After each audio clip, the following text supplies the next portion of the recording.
Bonjour, nous allons parler de Kotegeshi, clé de poignet vers l'extérieur. Donc c'est pareil, c'est une clé qui ne marche pas si on ne sait pas la faire. Donc on va prendre un exemple.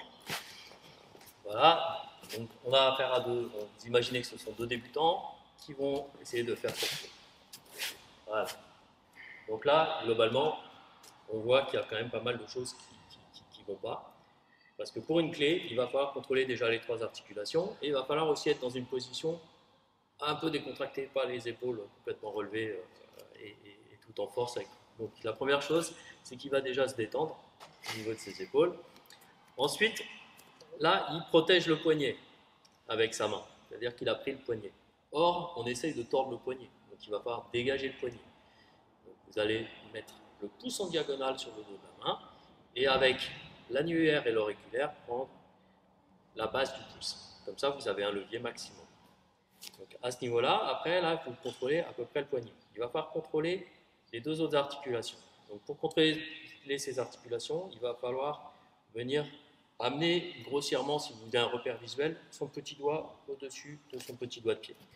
Et donc là, globalement, le contrôle est fait. Vous voyez qu'elle ne descend pas pour faire plaisir, elle descend parce qu'elle ne peut pas faire autrement. La deuxième main va venir se placer. Alors, différentes manières.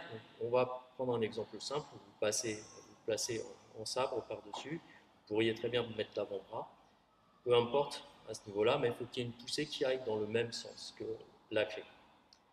Et à partir de là, une fois que la clé est verrouillée, la clé en réalité se fait avec un mouvement de hanche.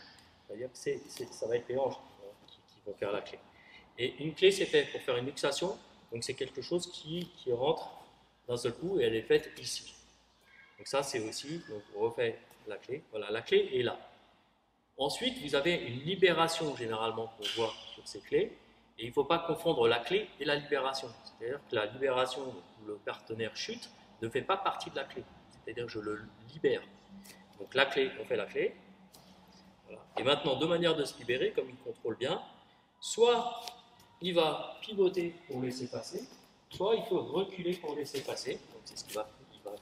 Comme ça, on amène le partenaire au sol, mais dans une libération. Ce n'est pas une projection. Donc là, vous avez à la fois bien la différenciation de comment je fais la clé et comment je termine si je ne veux pas aller jusqu'à la luxation, bien entendu. Alors, pour un débutant, ceinture blanche complet, vous ne pourrez bien entendu pas apporter tous ces éléments qu'on vient de montrer pour bien détailler comment rendre la clé efficace. Donc vous allez prioriser donc les éléments les principaux. Ça va être de prendre la main, pouce en diagonale sur le dos de la main. Voilà. Et après, ramener en torsion vers l'extérieur, ici, et avec une légère poussée vers le bas, ce qui va contrôler les trois articulations. Donc simplement avec ça, vous avez déjà une très très bonne base pour pouvoir faire Kotegeshi efficacement. Donc si vous passez au niveau des corrections de vos élèves, vous avez généralement un point à corriger. Donc pour corriger ce point, on va prendre un exemple. Ici, donc là par exemple, je passe. Ce que je vois, c'est que le bras est mal positionné, il est tendu. Donc je vais simplement dire à l'élève de fléchir le bras de façon à ce qu'il y ait un arc de cercle et que les trois articulations soient contrôlées.